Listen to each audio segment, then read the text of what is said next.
अस्सलाम students. Okay students, हम FSc part 2 की बायोलॉजी के chapter number 1 that is homeostasis हम उसको डिस्कस कर रहे हैं। हमने अपनी प्रीवियस वीडियो में एक्सक्रीशन इन कॉकरोच जो है उसको डिस्कस किया था। अगर आपने वो वीडियो नहीं देखी तो मैं उसका लिंक आपको वीडियो के स्टार्ट पे देती हूँ, आप उसको वहां से जाके पहले चेक कीजिए। ओके, जब हम अपना टॉपिक स्टार्ट करते हैं, हम ये देखते हैं कि ह्यूमंस किस तरह से अपनी बॉडी से वेस्ट प्रोडक्ट को एक्सक्रीट करते हैं। तो टॉपिक स्टार्ट करने से पहले आपको सबसे पहले पता होना चाहिए कि वेस्ट प्रोडक्ट एक्चुअली में होता क्या है। तो अब देखिए कि हमारी बॉडी में डिफरेंट केमिकल रिएक्शंस हो रहे हैं, डिफरेंट मेटाबॉलिज्म हो रहा है। ठीक है, कैटाबॉलिक रिएक्शंस होते हैं, एनाबॉलिक रिएक्शंस होते हैं। मतलब कि क्या होता है, मेटाबॉलिज्म जो है वो परफॉर्म होता है। जब मेटाबॉलिज्म परफॉर्म होगा तो इस मेटाबॉलिज्म के रिजल्ट में जो मेटाबॉलिक वेस्ट बनेगा, मतलब कि रिएक्शंस के नतीजे में जो एक्स्ट्रा प्रोडक्ट होती है, वेस्ट प्रोडक्ट होती है, उसको हम कह देते हैं मेटाबॉलिक वेस्ट। ठीक है, ये मेटाबॉलिक वेस्ट इसमें क्या होता है, मेनली नाइट्रोजनस वेस्ट होती है। ठीक है, अब ये नाइट्रोजनस वेस्ट मैंने आपको बताया था 3 तरह से हो सकता है। ये अमोनिया की फॉर्म में भी हो सकता है, ये यूरिया की फॉर्म में भी हो सकता है, और यूरिक एसिड की फॉर्म में भी हो सकता है। हमने अमोनिया पढ़ लिया किस ऑर्गेनिज्म में था, हमने यूरिया भी पढ़ लिया किस ऑर्गेनिज्म में था। आज हमने क्या पढ़ना है, यूरिक एसिड के बारे में पढ़ना, जो कि आप सबको आज पहले से पता होगा कि जो ह्यूमंस हैं वो क्या है, यूरिक एसिड अपनी बॉडी से रिमूव करते हैं। तो इसलिए इनको क्या कहा जाता है, यूरिकोटैलिक ऑर्गेनिजम्स। मतलब कि वो ऑर्गेनिज्म जो अपनी बॉडी से यूरिक एसिड को as a waste product excrete out करते हैं। ठीक है, डेट हमने देख लिया कि ह्यूमन अपनी बॉडी से क्या चीज रिमूव करते हैं। तो हम ये देखेंगे कि इन वेस्ट प्रोडक्ट को रिमूव करने के लिए वो किन एक्सक्रीटरी ऑर्गन्स का यूज करते हैं, कौन से वो बॉडी पार्ट्स को यूज करते हैं कि जिनको यूज करते हुए उनकी बॉडी से वेस्ट प्रोडक्ट जो है वो रिमूव आउट हो जाएगा। तब हम देखते हैं एक्सक्रीटरी ऑर्गन्स को।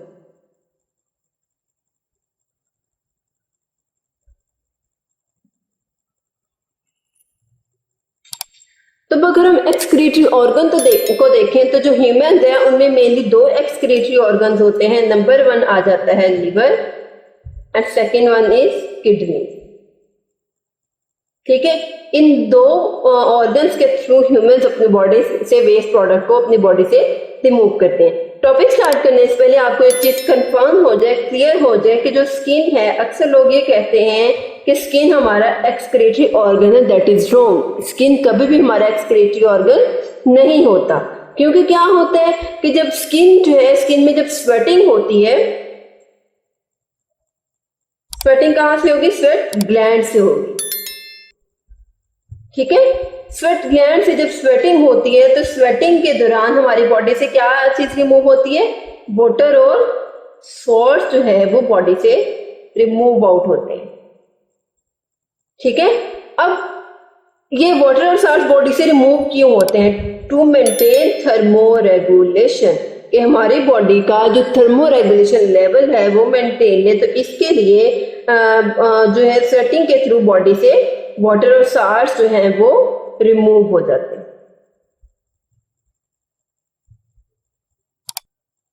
इसके अलावा स्किन एक और काम भी करती है। ये क्या करती है, ये सीबम भी रिमूव करती है। अब आप सोच रहे होंगे सीबम क्या चीज होती है। सीबम एक्चुअली आप देखें कि जो गर्मी है इसमें हमारी स्किन मोस्टली जो है वो ऑयली हो जाती है। ऑयल जैसे ऑयल सा लगा होता है स्किन पे, इस तरह से अपनी स्किन ऑयली फील होती है। ठीक है, तो ये क्या होता है, ये सीबम जो है ये यही सीक्रेट करती है स्किन। तो ये कहां से सीक्रेट होता है, ये सेबेशियस ग्लैंड से सीबम जो है वो सीक्रेट हो जाता है, मतलब रिलीज होता है। ठीक है, तो क्या होगा, अब ये सीबम क्यों रिलीज होगा, जिस तरह अब हमने देखा कि स्वेटिंग क्यों होती है, थर्मोरेगुलेशन के लिए, इसी तरह सीबम के रिलीज होने का भी एक पर्पस है। वो क्या है, प्रोटेक्शन अगेंस्ट माइक्रो ऑर्गेनिजम्स के, हमारी बॉडी में माइक्रो ऑर्गेनिजम्स के अगेंस्ट प्रोटेक्ट जो चीज हमें हमारी बॉडी करती है, that is sebum. Okay students, तो यहां तक हमने बात कर ली स्किन की, कि स्किन कभी भी हमारा मेन एक्सक्रीटरी ऑर्गन नहीं रहा। स्किन एक जो है वो एक ऑर्गन है जिसकी मदद से हमारी जो हमारी बॉडी है वो थर्मो रेगुलेट रहती है, हमारी बॉडी में माइक्रो ऑर्गेनिजम्स के से हमारी बॉडी प्रोटेक्ट रहती है। अब हम चलते हैं लिवर की तरफ। लिवर क्या होता है, तो लीवर आपको पता लिवर जो है कोई हमारी बॉडी का सेंट्रल स्टेशन है, ठीक है, सॉरी सेंट्रल स्टेशन है। इसकी सेंट्रल स्टेशन भी है, उसके बाद एक क्लीयरिंग हाउस भी है। मतलब इसको क्लीयरिंग हाउस क्यों कहा है? क्योंकि इस लिवर के थ्रू हमारी बॉडी से वेस्ट प्रोडक्ट जो है वो रिमूव हो जाते हैं, ठीक है। अब ये इस बॉडी के थ्रू, इसके थ्रू वेस्ट प्रोडक्ट किस तरह से रिमूव होंगे? क्योंकि जो लिवर है ये होम्योस्टेसिस को सपोर्ट करता है।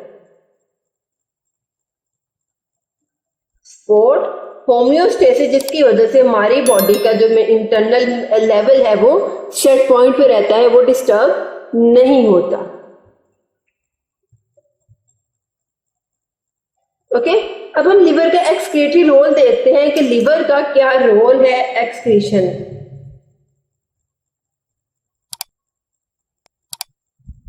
तो अगर हम लिवर को देखें तो लिवर जो है वो किडनी को सपोर्ट करता है।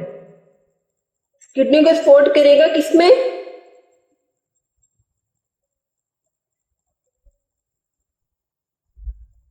क्या करेगा? बाय डिटॉक्सिफाइंग, डिटॉक्सिफाई करेगा केमिकल पॉइजन्स को। हमारी बॉडी में जितने केमिकल पॉइजन्स एंटर हो जाते हैं उनको डिटॉक्सिफाई करेगा, उनमें उनके पॉइजनस को खत्म करेगा, ठीक है।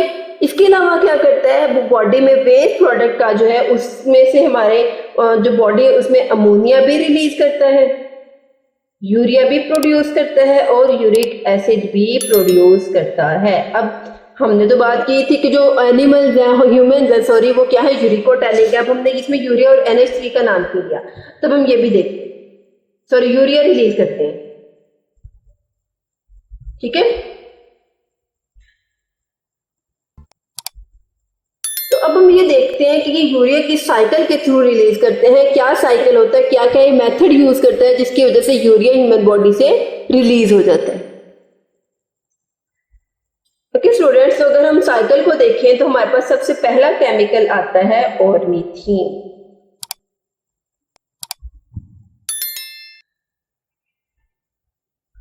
अब ऑर्निथीन क्या है? ऑर्निथीन एक ऐसा केमिकल है जो कि यूरिया साइकिल को स्टार्ट करवाता है। अब ऑर्निथीन किस में कन्वर्ट हो जाएगा? सिट्रोलिन में।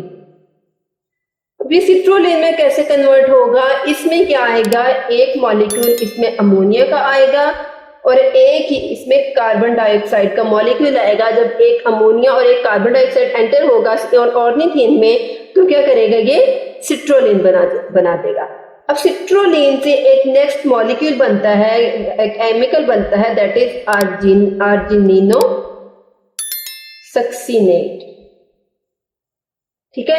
इसमें भी एक मॉलिक्यूल, जब सिट्रोलिन में एक मॉलिक्यूल अमोनिया का ऐड होगा तो क्या होगा? आर्जिनिनो सक्सिनेट बनेगा। अब इस आर्जिनिनो सक्सिनेट से क्या चीज रिलीज हो जाएगी? सक्सिनेट केमिकल इसमें से जब रिलीज हो जाएगा तो बाकी क्या चीज बची? आर्जिनिन। अब ये आर्जिनिन ऑर्निथीन कैसे बनाएगा?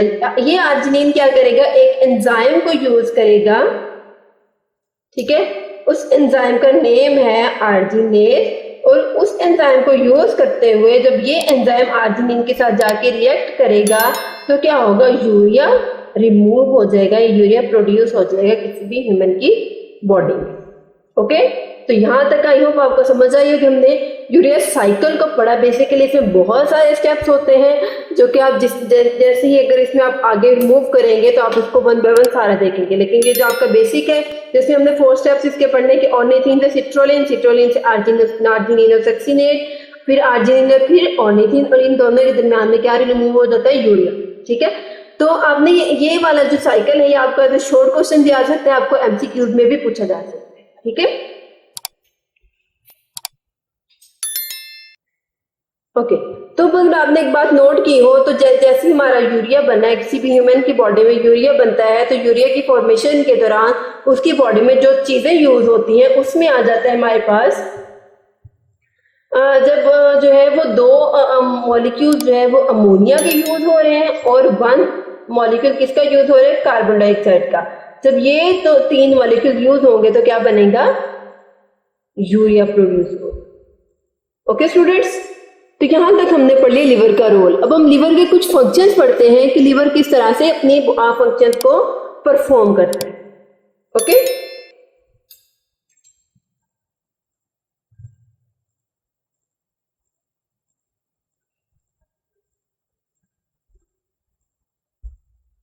Function of liver. Function of liver में अगर हम लिवर का सबसे पहला फंक्शन देखें दैट इज सिंथेसिस। लिवर चीजों को सिंथेसाइज करता है। अब हम देखते हैं कि वो किन चीजों को सिंथेसाइज करता है। तो वो क्या किन चीजों को सिंथेसाइज करता है? नाइट्रोजिनस वेस्ट को सिंथेसाइज करता है। नाइट्रोजिनस वेस्ट तीन तरह के पड़े हैं, ammonia, urea and uric acid. अब ये नाइट्रोजिनस वेस्ट को क्यों सिंथेसाइज करता है? ताकि जो किडनीज हैं उनको सपोर्ट कर सके वेस्ट के डिस्पोजल।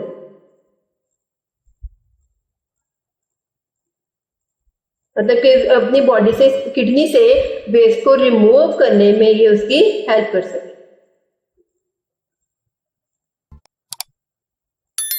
ओके, उसके बाद ये क्या चीज बनाएगा? ये प्लाज्मा प्रोटीन्स बनाएगा। अब ये कौन कौन सी प्लाज्मा प्रोटीन्स बनाएगा ये हम आगे देखते हैं। ठीक है, सबसे पहले तो ये बनाएगा प्रोथ्रोम्बिन,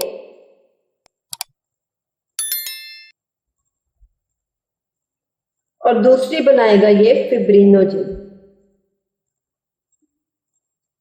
ये दोनों प्रोटीन्स क्या करेंगे?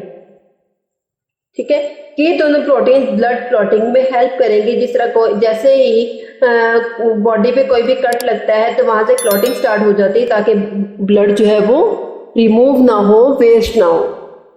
ठीक है, इसके बाद प्रोथ्रोम्बिन और फिब्रिनोजिन के अलावा ये जो हमारा लिवर है ये एक और प्रोटीन बनाता है दैट इज एल्ब्यूमिन। एल्ब्यूमिन क्या करती है? प्रोटीन जो है ये ब्लड का ऑस्मोटिक बैलेंस उसको मेंटेन रखती है। ठीक है, तो हमने इसमें तीन प्रोटीन्स पढ़ी, प्रोथ्रोम्बिन, फिब्रिनोजिन और एल्ब्यूमिन। आपको ये फंक्शंस जो हैं आपको एमसीक्यूज में भी आ सकते हैं, आपको शॉर्ट क्वेश्चन में भी आ सकते हैं, आपको इनका एमसीक्यू जो है वो एज अ लॉन्ग क्वेश्चन भी आपको आ सकते हैं। आपको एमसीक्यूज में किसी भी तरह से पूछ सकते हैं कि ब्लड क्लॉटिंग जो है वो किन प्रोटीन्स के रिजल्ट में बनती है, या ये प्रोटीन्स जो है वो किस प्रोसेस में हेल्प करते हैं, ब्लड क्लॉटिंग करती हैं, ऑस्मोटिक बैलेंस को मेंटेन करती है, क्या करती है। ठीक है, तो आपने इसको अच्छे से जो है प्रिपेयर कर लेना है। तीसरा ये काम ये क्या करता है, ये कौन सी चीज बनाता है? ये बॉडी में बाइल की प्रोडक्शन करता है। अब बाइल की प्रोडक्शन क्यों करेगा? क्योंकि जो लिवर में बाइल बनता है वो क्या करता है, जो हमारी बॉडी का जितना भी फैट होता है उसको पिघलने में उसकी हेल्प करता है, उसको अमल्सीफाई करता है। मल्सीफिकेशन ऑफ फैट करता है, मतलब कि बॉडी के फैट को पिघला देता है। उसके बाद देखें ये क्या बनाते हैं, ये लिपिड्स भी बनाते हैं, कोलेस्ट्रॉल भी बनाते हैं, और लिपोप्रोटीन भी ये फॉर्म करते हैं। अब ये तीनों ये चीजें क्या काम करती हैं? ये तीनों चीजें एक तो क्या करती हैं, ब्लड की केमिस्ट्री को रेगुलेट करती हैं।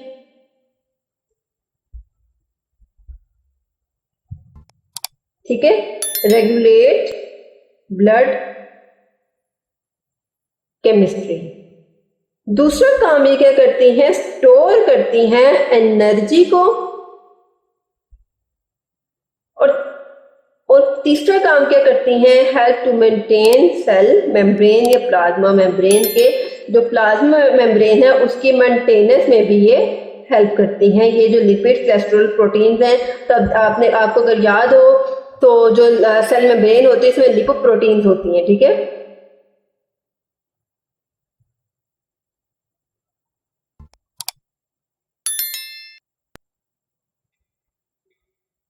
तो यहां तक हमने लिवर की सिंथेसिस पढ़ ली कि लिवर क्या क्या चीजें बनाता है। एक तो नाइट्रोजनस वेस्ट बनाएगा, दूसरा प्लाज्मा प्रोटीन्स को फॉर्म करेगा, थर्ड वन ये बाइल भी प्रोड्यूस करेगा, फोर्थ वन लिपिड, कोलेस्ट्रॉल और लिपोप्रोटीन्स को भी ये फॉर्म करेगा।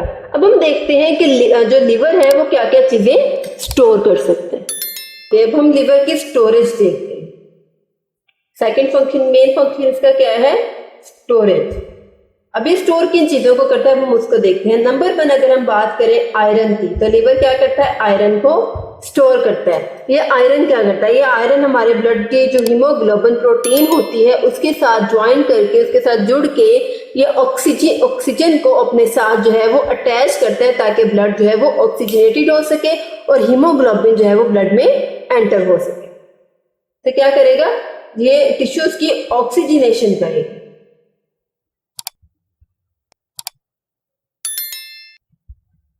ठीक है, एज कॉन्स्टिट्यूएंट ऑफ हीमोग्लोबिन के कॉन्स्टिट्यूएंट के तौर पे, हीमोग्लोबिन के हेल्पर की हैसियत से ये क्या करेगा, ब्लड टिश्यूज में ऑक्सीजन को ऐड करेगा। उसके बाद सेकंड चीज क्या स्टोर करता है लीवर अपने अंदर, दैट इज ग्लाइकोजन। ठीक है, अब ये ग्लाइकोजन क्या है, ये एक एनर्जी रिजर्व है, मतलब इसमें एनर्जी जो है वो स्टोर हो जाती है। जैसे ही हमारी बॉडी में ग्लूकोज लेवल कम होना शुरू हो जाता है तो ग्लाइकोजन ग्लूकोज में कन्वर्ट हो जाती है। जैसे ग्लूकोज लेवल इंक्रीज करना शुरू हो जाता है तो ग्लूकोज है वो ग्लाइकोजन में कन्वर्ट हो जाती है। ओके, थर्ड काम ये क्या करता है लीवर हमारा, दैट इज कन्वर्जन। अब ये क्या करेगा, जैसे कि मैंने आपको बताया ग्लूकोज से ग्लाइकोजन, इसी तरह से हम इसमें ये देखेंगे कि हमारी ब्लड में क्या होता है, ग्लूकोज लेवल होता है। ग्लूकोज लेवल को ये क्या करता है, ग्लाइकोजन में भी कन्वर्ट करता है, ग्लाइकोजन वापस ग्लूकोज में कन्वर्ट हो सकती है। और ये ग्लाइकोजन लैक्टिक एसिड में भी कन्वर्ट हो सकती है और लैक्टिक एसिड वापस ग्लाइकोजन बन सकता है। ओके, तो ये इसकी कन्वर्जन होगी ग्लूकोज से ग्लाइकोजन, ग्लाइकोजन से ग्लूकोज, ग्लाइकोजन से लैक्टिक एसिड, लैक्टिक एसिड से ग्लाइकोजन और लैक्टिक एसिड से जो है वो ग्लूकोज भी बन जाता है। ओके, तो हम नेक्स्ट देखते हैं, नेक्स्ट इसका प्रोसेस है रिसाइक्लिंग।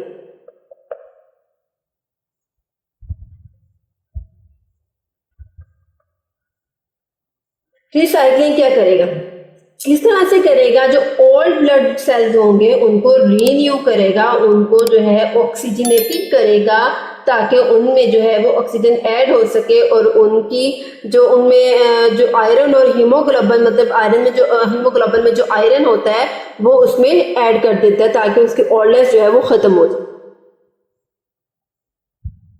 ओके, इसके बाद इसका जो लास्ट फंक्शन है दैट इज डिटॉक्सिफिकेशन।